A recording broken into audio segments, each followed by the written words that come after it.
মানুষ আমাদেরকে দুর্বল পায় কোন জায়গাটা, এই জিনিসটা সবসময় মাথায় রাখবেন যে আসলে একটা ফ্যামিলি কিংবা একটা সমাজের একটা পরিবারের পরিবারের দুর্বল পায় ঠিক ওই জায়গাটায় যে আহ, ওরা তিনটা চারটা ভাই, মানে সব আলাদা।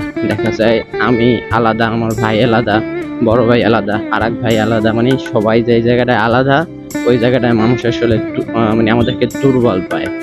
ওই সময় মানুষ জুলুম শুরু করে দেয় আমাদের উপরে, মানে এরকম, মানে সমাজে একটা পরিবার একটু অসহায় এবং সমস্যার ভিতরে কিংবা ভালো আছে, ভালো থাকলেও দেখা যায় সব ভাইরা এক না। যেই জায়গায় সব ভাইরা এক না ওই জায়গায় মানুষ দুর্বল পায় আমাদেরকে, আসলে ওই জায়গাটায় মানুষ জুলুম করে।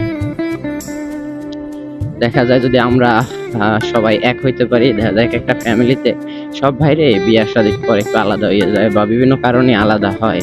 যদি সবাই একসাথে কিংবা একসাথে বসবাস করে একটা ফ্যামিলিতে, তখন আর কেউ কখনোই দুর্বল পায় না ওই ফ্যামিলিটারে কিংবা ওই পরিবারটারে।